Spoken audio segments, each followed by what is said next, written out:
રાધે રાધે મિત્રો, જય શ્રી કૃષ્ણ। સ્વાગત છે તમારું અમારી યુટ્યુબ ચેનલમાં। આજે સુમિત્રાબેનના ઘરમાં ખૂબ જ હોબાળો હતો। પડોશીઓ અને સગા સંબંધીઓ ઘરમાં રબારી મચાવી મૂકી હતી। ઘરના બધું સ્વાદિષ્ટ વાનગીઓ અને મીઠાઈઓ ખુશ્બુ મહકતું હતું, કારણ કે તેમની મોટી દીકરી પ્રાચીના લગ્ન વિધિ હતી। આજે પ્રાચીની હળદી વિધિ હતી, એટલે સુમિત્રાબેન સવારથી મૌન તૈયારીથી વ્યસ્ત હતી। ક્યારે મહેમાનોને જમવાની વ્યવસ્થા, તો ક્યારેક હલવાઈઓની વસ્તુઓની તૈયારી, અને વચ્ચે વચ્ચે મહેમાનો સાથે હસી મજાક કરતી હતી। સુમિત્રાબેન સતત કામમાં લાગી રહી હતી। પ્રાચી અને પ્રિયા પોતાના માતાને આમ સતત દોડધામ કરતા જોયા અને ચિંતા થઈ ગઈ। પ્રિયા બોલી, મમ્મી, તમે સવારની દોડધામ કરી રહ્યા છો, થોડીવાર આરામ કરી લ્યો। સુમિત્રાબેન હસતા હસતા બોલ્યા, બસ 2 દિવસનું મહેનત બાકી છે, પછી તો મારે આખી જિંદગી આરામ જ કરવો છે, અને પછી ફરી કામમાં લાગી જાય છે। પ્રિયાએ થોડી જીદ કરીને કહ્યું, મમ્મી, પહેલાં ખાવા તો બેસો, તમે ખાશો નહીં તો દવા કેવી રીતે લેશો? સુમિત્રાબેન બોલ્યા, હા હા, બસ પહેલાં જોઈ લઉં કે મહેમાનો ઠીકથી ખાઈ લીધી રહ્યા છે ને કે નહીં, પછી ખાઈ લઉં છું। સવારમાંથી બપોર અને પછી સાંજ થઈ ગઈ, પણ સુમિત્રાબેનને હજુ સુધી ખાવા માટે સમય નહોતો મળ્યો। પ્રાચી અને પ્રિયા તેમની તબિયતની ચિંતા થવા લાગી હતી, કારણ કે તેમને ડાયાબિટીસ હતી। બંને આ જ વિચારી રહી હતી કે એટલામાં તેમણે જોયું કે સુમિત્રાબેન અચાનક પાસે રહેલી ખુરશી પર ધપ દઈને બેસી ગયા હતા। મહેમાનો તો હસતા મજાક વ્યસ્ત હતા, કોઈએ તેમનું ધ્યાન આપ્યું ન રહ્યું। બંને બહેનો તરત જ દોડી ગયા અને માતાને સહારો આપી અને તેમને ઓરડામાં લઈ જાય છે। તેમને ખબર પડી કે મમ્મીનું બીપી લો થઈ ગયું છે। પ્રિયા તરત જ લીંબુ પાણી બનાવી લાવી અને પિતા સુમિત્રાબેન થોડી રાહત મળવા લાગી હતી। ત્યાં સુધી પ્રાચી પણ ખોરાકની થાળી લઈને આવી અને મજબૂરીથી તેમની માતા અને ખવડાવવાનું શરૂ કર્યું હતું। સુમિત્રાબેન બોલી, અરે અરે બેટા, હું મારા જાતે ખાઈ લઉં છું। બેટા, તમે તો મને નાની બાળકી સમજી રહ્યા છો। પ્રાચી હસીને બોલી, હા મમ્મી, અમે જાણીએ છીએ કે તમે બાળકી નથી, પણ હાવભાવ તો બાળકી જેવા જ કરી રહ્યા છો। જેમ નાના બાળકો ખાવા માટે નાટક કરતા હોય છે, અને તમે પણ આજે નાટક કરી રહ્યા છો। સુમિત્રાબેન હસીને બોલી, અરે ચાલ, આજે ખવડાવી દેજે, પછી તક મળે ન મળે। આમ નહીં, તેમની આંખો ભીની થઈ ગઈ। પ્રાચી તરત જ બોલી, મમ્મી પ્લીઝ આવું બોલતા નહીં। સુમિત્રાબેન બોલી, અરે પગલી, હું તો એમ જ કહું છું, તું તો 1 મહિના માટે અમેરિકા ફરવા જઈ રહી છે, એ સમય દરમિયાન તો તું મને ખવડાવવા આવી નહીં શકે ને? ત્યાં તેઓ ઉઠવા લાગી, તો બંને બહેનોએ એમને હાથ પકડીને પાછું બેસાડી દે છે। સુમિત્રાબેન બોલી, હવે હું એકદમ બરાબર છું બેટા, તમે ચિંતા કરી રહ્યા છો, આરામ કરશો નહીં, હવે કામ કરવાનો સમય છે। પ્રાચી ગુસ્સા સાથે બોલી, જો તમે 1 કલાક આરામ નહીં કરો તો હું લગ્ન નહીં કરું। સુમિત્રાબેન બોલી, અરે આ કેવો નાદાન બાળક જેવી જીદ કરી રહી છે? પ્રાચી બોલી, મમ્મી, હું પણ તમારી જ દીકરી છું, તમે જેટલા જીદી છો એટલી જ હું પણ જીદી છું। સુમિત્રાબેન પ્રેમથી સમજાવતા બોલી, બેટા, તું મારી વાત સમજતી નથી। પ્રાચી બોલી, સમજ તો તમે નથી રાખતા મમ્મી, જો અમારા આરોગ્ય માટે તમે તકલીફ થઈ તો હું લગ્ન વિધિ કેવી રીતે ખુશ રહીશ? મને ખબર છે કે તમે બહુ મજબૂત છો, બધું સંભાળી લેશો, પણ તે માટે તમારું તંદુરસ્ત રહેવું ખૂબ જ જરૂરી છે। પ્રાચીનથી પ્રેમની માતા ખભા પર હાથ રાખતા કહ્યું, મમ્મી, તમે જીવનમાં કેટલા મોટા મોટા તોફાનો સામનો કર્યો છે, તો હવે આ ખુશીના પ્રસંગ શા માટે ચિંતામાં પડી જશો? બધું સરસ જ થઈ જશે। જો પરિવારના લોકો અમારી સાથે નથી તો શું થયું, ઈશ્વર તો અમારી સાથે છે ને? સુમિત્રાબેન હસીને બોલી, હા બેટા, ભગવાનનો સહારો જ અહીં સુધી પહોંચી શકીશું। પ્રાચીએ તરત જ કહ્યું, તો હવે મમ્મી 1 કલાક આરામ કરી લો, ત્યાં સુધી અમે બંને બહેનો બધું સંભાળી લઈશું। આવું કહીને પ્રાચી અને પ્રિયા પોતાની માતાને જબરજસ્તી પથારી પર સુવડાવી દીધા અને બહાર ચાલી જાય છે। સુમિત્રાબેન ન ઈચ્છતા હોવા છતાં પણ આંખો બંધ કરી લેતી હોય છે, પણ દીકરીના લગ્ન વિધિ વખતે મોટો બડા લોકોને પણ ઊંઘ ઉડી જાય છે, તો પછી એ એકલી હતી, શાંતિથી કેવી રીતે ઊંઘી શકે? તેમની કાનમાં પુત્રીઓના શબ્દ એ ગુંજી રહ્યા હતા, મમ્મી, તમે ખૂબ હિંમતવાળી છો। સુમિત્રાબેન તેમના બાળપણની યાદોમાં ખોવાઈ ગઈ। તેઓ 2 ભાઈઓ, એકલૌતો બહેન અને ઘરમાં સૌથી મોટી હતી। પિતાજીની લાડકી હતી, જેમને તેમના પિતા ભાઈઓ કરતાં પણ વધુ પ્રેમ કરતા હતા। તેમની માતા ખૂબ શાંત સ્વભાવની હતી, અને કદાચ સુમિત્રાને પણ તેમની માતાનો સ્વભાવ અપાવ્યો હતો, પણ આ સમયગાળો અને શાંતિ લાભ તો પરિવારના લોકો ઉઠાવતા હતા। જ્યારે તે 10મા ધોરણમાં હતી, ત્યારે તેમના પિતા પહેલી વાર હૃદયરોગનો હુમલો આવ્યો હતો। આ સાંભળીને જ કોઈને વિશ્વાસ જ ન થયો કે એ એવું વ્યક્તિ હતો કે જે હંમેશા સ્વાસ્થ્ય ધ્યાન રાખતો તે અચાનક બીમાર પડી જાય. ભગવાનની કૃપાથી યોગ્ય સમયે તેમને સારવાર અને દવાખાને મળવા જતાં તેમના પિતાનું જીવન બચી ગયું હતું. પણ ડૉક્ટરે તેમને ભારે કામ કરવાનું અને તણાવ લેવાનું સખ્ત મનાઈ કરી દીધી હતી. જીવનમાં તણાવ તો આવી જ ગયો હતો. ઘરના વડા અને તેમ પણ બીમાર. જ્યારે કોઈ પાછી આવી શકે અને દરેક વખતે કિસ્મત સાથ આપશે કે નહીં એ કોણ જાણે. તેમના પિતા એ સૌથી વધુ ચિંતા હતી કે બાળકો હજુ તેમને નાના છે અને પત્નીઓ ખૂબ સરળ સ્વભાવની છે. જો તમને કંઈ થઈ ગયું તો પરિવારનું શું થશે? પિતાની આ બધી સામે હંમેશા ખુશ રહેવાની કોશિશ કરતા હતા, પણ અંદરથી તો ચિંતા તેમને ખાઈ જતી હતી. તે દિવસે પછી સુમિત્રા પિતાના પડછાયો બની ગઈ હતી. તે તેમના દરેક જરૂરિયાતોને ધ્યાન રાખતી હતી. એ હંમેશા સમજદાર હતી, પણ પિતાની બીમારીઓ તેને વધુ સમજદાર બનાવી દીધી હતી. 3 વર્ષ વધુ સારું ચાલ્યું. પિતાજીની તબિયત સારી થઈ ગઈ હતી અને ઘરમાં બધું સામાન્ય લાગતું હતું. બધાને લાગ્યું કે જે એક ખરાબ સપનું હતું એ ટળી ગયું છે, પણ એ સમય નહોતું કે કિસ્મત આગાહી હતી. જે ક્યારે હકીકત બની જશે એ ખબર નથી. પિતાને બીજી વાર હૃદયનો હાર્ટ એટેકનો હુમલો આવ્યો. હંમેશા શાંત રહેતી માતાની આંખોમાં આંસુ રોકતા ન હતા. તે દરરોજ મંદિરે પ્રાર્થના કરતી હતી. કદાચ તેમના પ્રાર્થના એ અમારા માથા પર પિતાનું આશીર્વાદ હતું, જે ભગવાને ફરી અમારી સાંભળી લીધી હતી. ઓપરેશન સફળ રહ્યું અને પિતાજીનું જીવન મળી ગયું હતું. અમે બધા ભગવાનને આભાર માનતી થાકતા ન હતા, પણ આ વખતે પિતાના ચહેરા પર ચિંતાની ઝાંખી જોઈ શકાતી હતી. કદાચ તેમને લાગ્યું હતું કે હવે તેમની પાસે બહુ સમય નથી રહ્યો. તેઓ ઈચ્છતા હતા કે ગયા પહેલાં પોતાની પુત્રીનું કન્યાદાન પોતાને હાથે કરે. આ વિચારવાની તેમને સીતાબોલ મેચ શોધવાનું શરૂ કરી દીધું હતું. સુમિત્રા પણ પિતાની ઈચ્છા ના કહી શકી નહીં. સુમિત્રાબેનને કીણે ખસેડી તો તેમની નજર દિવાલ પર ટંગેલી પોતાના પતિ રમેશભાઈની તસવીર પર ગઈ. તેમની આંખોમાં આંસુ આવી ગયા હતા. ખરેખર તે તેમના પિતાના દૂરદ્રષ્ટિ કહી શકાય કે તેમની પિતાની કિસ્મત કે તેમને રમેશભાઈ જેવા જીવનસાથી મળ્યો. પિતાની બીમારીના કારણે તેમના માન માટે 20 વર્ષની ઉંમરે સુમિત્રાનું રમેશભાઈ સાથે લગ્ન થયું હતું અને તેમના પોતાની સસરાવાળો આવી ગયા હતા. સુમિત્રાના સસરાવાળા રમેશભાઈ માતા પિતા, એક મોટા ભાઈ ભાભી અને એક બહેન હતા. ભાઈ ભાભીનું માતા પિતા સાથે બેસમેજ હોવાથી તે ઉપરના માળે રહેતા હતા. આ કારણે આખા ઘરની જવાબદારી રમેશભાઈ ઉપર હતી, જે તે સારી રીતે નિભાવી રહ્યા હતા. લગ્ન પછી સુમિત્રા પણ આ જવાબદારીમાં સાથીદાર બની હતી. તેમના આવવાની સાથે તે નંદણ ઘરમાં બધા કામકાજની જવાબદારી તેના પર નાખી દીધી હતી. સુમિત્રાએ કોઈ ફરિયાદ કર્યા વિના આ સ્વીકારી લીધું હતું અને મનની નિભાવવાને લાગી હતી. ઇધર સુમિત્રાના પિતા તબિયત દિવસે ને દિવસે ખરાબ થતી જઈ રહી હતી. સુમિત્રાના એક પગ સસરિયાવાળામાં કે એક પગ માયકામાં હતો. પપ્પા બીજા હુમલાની અસર બહુ ગંભીર હતી, જેથી તેઓ તકલીફમાં રહેવા લાગ્યા હતા. માતા પણ ચિંતામાં રહેવા લાગી હતી અને ભાઈઓ હજુ એટલી સમજદાર ન હતા કે એકલો આ બધું સંભાળી શકે. આ બધું ઘરમાં તકલીફો ચાલી રહી હતી. રમેશભાઈ ખરેખર ઉત્તમ માણસ હતા. તેઓ સુમિત્રાના પિતાને જવાબદારી પણ પોતાના ઉપર લઈ લીધી હતી. જેટલું તે પોતાના માતા પિતા માટે સમર્પિત હતા, તેટલું તેઓ પોતા સુમિત્રાના પપ્પા માટે પણ હતા. તેઓ તેમને ડૉક્ટર પાસે લઈ જતા, સારવાર કરાવતા અને દરેક જરૂરી વસ્તુઓ ધ્યાન રાખતા હતા. આ રીતે સુમિત્રા તેના જીવનનો જવાબદારીઓ નિભાવવામાં આગળ વધી રહી હતી, પણ સફર આસાન ન હતો. જ્યારે પણ સુમિત્રા અને રમેશ ઘરના તેમની પહેલી દીકરી પ્રાચીનો જન્મ થયો, ત્યારે બંને ખુશીથી ફૂલી ન સમાયા. આખું કુટુંબ ખુશીથી ભરાઈ ગયું હતું. સુમિત્રાના માતા પિતા પણ આ ખુશીમાં અંતિ આનંદ હતો.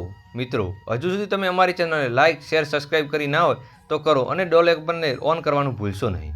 પરંતુ આ ખુશી સુમિત્રાની માતા માટે કદાચ અંતિમ ખુશી હતી, કેમ કે તે પછી તેઓ ફરીથી કદી હસી શક્યા નહીં. સુમિત્રાના પિતા કદાચ માત્ર પોતાની દીકરીના વસવાટભર્યું ઘર જોઈને શાંતિથી વિશ્વ છોડી ગયા હતા. જ્યારે તેમણે જોયું કે તેમની દીકરી સુરક્ષિત છે, તે ખુશ છે, ત્યારે તેઓ આ દુનિયા અલવિદા કહી દીધો હતો. પપ્પાના મૃત્યુના સમાચાર સાંભળીને સુમિત્રાનો એકદમ તૂટી ગઈ હતી. તેણે આ દુઃખમાંથી બહાર આવવા માટે ઘણા દિવસો લીધા હતા. જો રમેશ તેની સાથે ન હોત તો કદાચ તેની પોતાની સામાન્ય જિંદગી ફરીથી શરૂ ન કરી શકી હોત. પરંતુ માતા પિતા તો પપ્પાનું મૃત્યુ પછી જીવનની લાશ બની ગયા હતા. શરીર તો જીવન ન હતું, પણ ભગવાનનો ખતમ થઈ ગઈ હતી. તેઓ માત્ર જીવતા હતા, કારણ કે તે પતિના વચન આપ્યું હતું કે તેમને પડેલા ફરજો તે પૂરી કરશે. ઈશ્વરે સ્ત્રીઓને અલગ જ મોટીથી બનાવ્યા છે.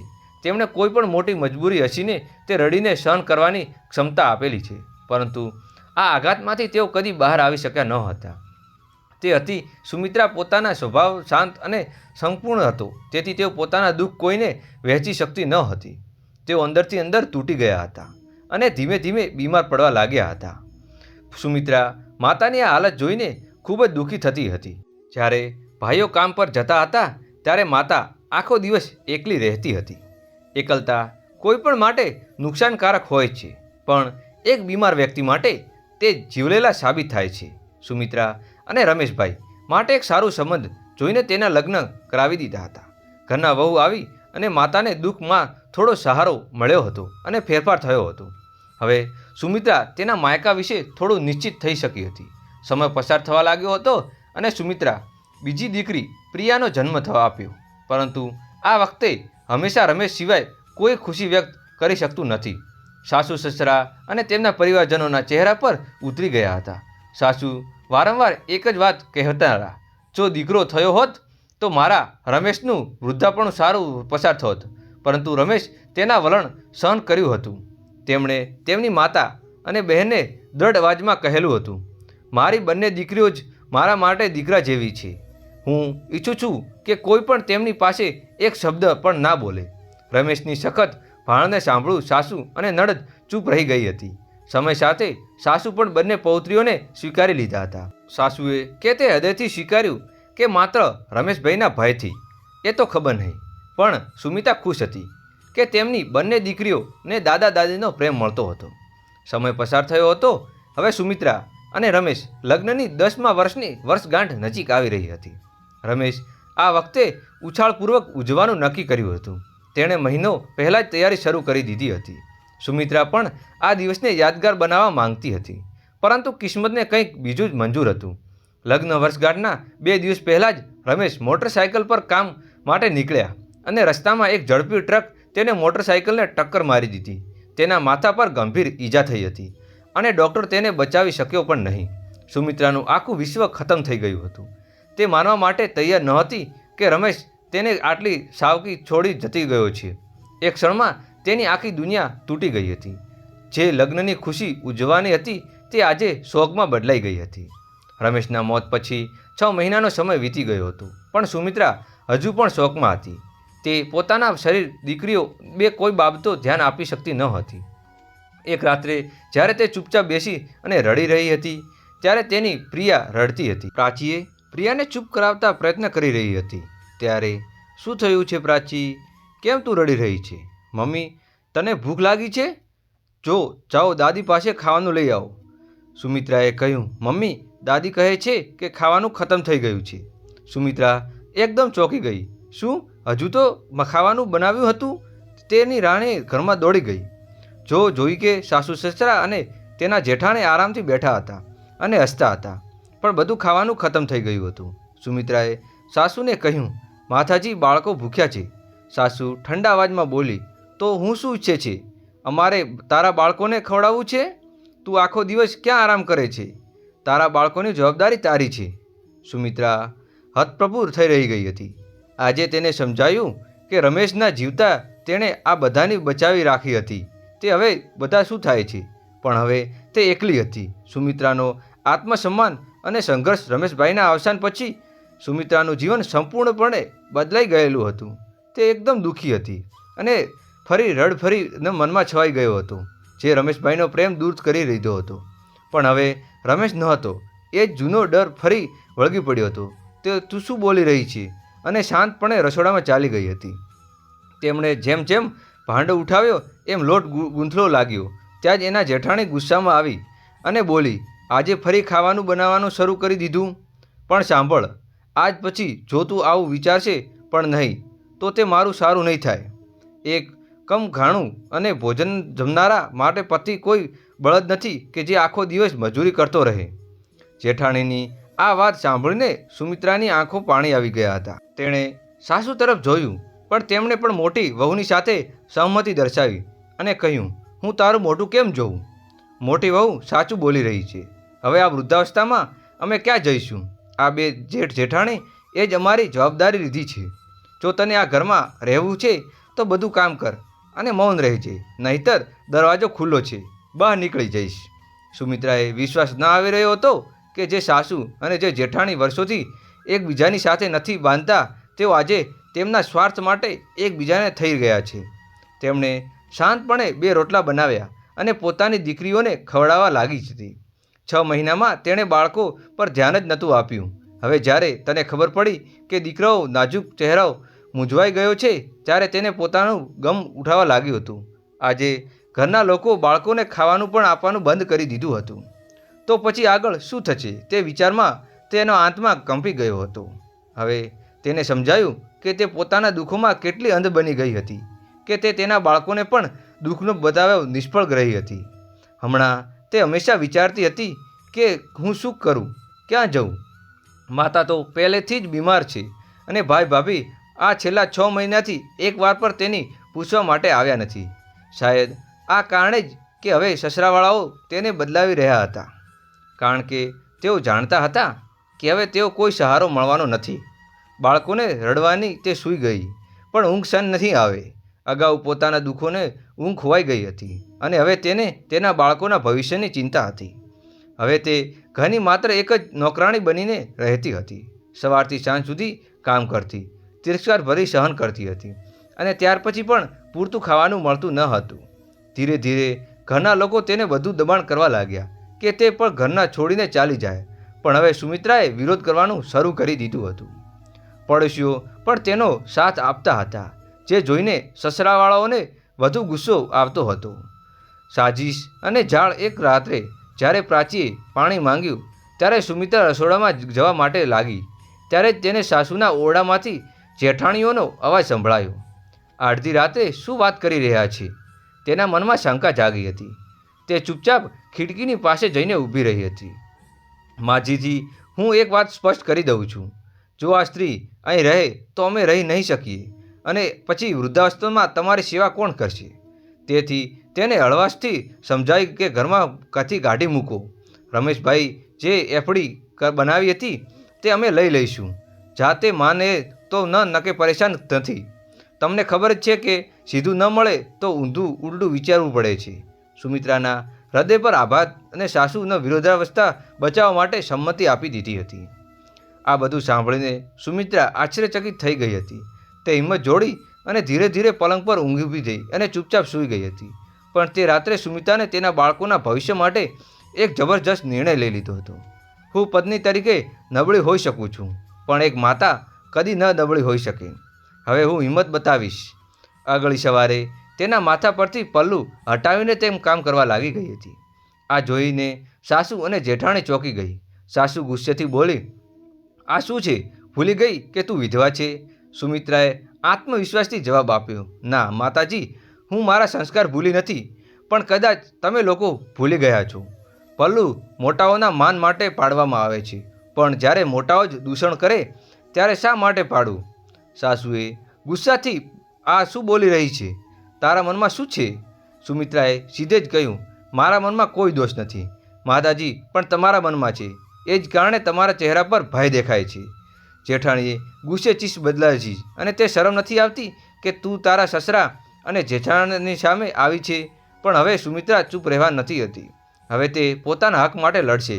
જેમ જેમ સુમિત્રાએ પોતાના હકની વાત કરી, તેના સાસુ ગુસ્સે ભરાઈ ગઈ અને તેને એક જોરદાર ચાંટો મારી દીધો. આ જોતાં જ તેના 2 દીકરાઓ ડરીને તેની માતાને લટકી ગઈ અને રડવા લાગી, મમ્મી, આ બધા ઘણા ગંદા છે, ચાલો આપણે અહીંથી ચાલ્યા જઈએ. પણ સુમિત્રાએ દીકરીઓને ગાંઠ રીતે ભીસી દીધી અને પ્રેમથી કહેવા લાગી, ના બેટા, આપણે અહીંથી ક્યાંય નહીં જઈએ. આ ઘરના તારા પપ્પાએ બનાવ્યું હતું. હવે અમે અહીં રહીશું, પણ આ લોકો અહીંથી બહાર જશે. આ સાંભળીને જ જેઠ ગુસ્સે ઉફાળીને ઉઠ્યો અને કડક અવાજમાં બોલવા લાગ્યો, તું શું કહ્યું છે? બેશરમ સ્ત્રી! પહેલાં તો વિચાર્યું હતું કે તે તને દૂર કરીશું, પણ હવે તારા આ બંને બાળકોને પણ પહેલાં દૂર કરવા પડશે. જેમ જ તે આગળ વધ્યો તેમ સુમિત્રા પોતાના દીકરીઓને ઊંચકી ગળે લગાવી અને ધમકી ભર્યા અવાજમાં ઊંચા સ્વરમાં બોલી, ખબરદાર, ખબરદાર, એક ડગલું પણ આગળ નહીં વધારવું. આજ સુધી મેં ઘણું સહન કર્યું છે, પણ હવે બસ, હવે હું મૌન નહીં રહું. જેઠાણી ભય ભરાયથી ધીરેથી આગળ વધી, પણ એ જ સમયે દરવાજાની ઘંટી વાગલી. પોલીસનું આગમન અને સત્યનો ખુલાસો દરવાજા પર સામે 2 પોલીસ ઇન્સ્પેક્ટર સાહેબ અધિકારીઓ ઊભા હતા. સસરે દરવાજો ખોલ્યો અને ગભરાઈને પૂછ્યું, હા સાહેબ, આપ કોણ?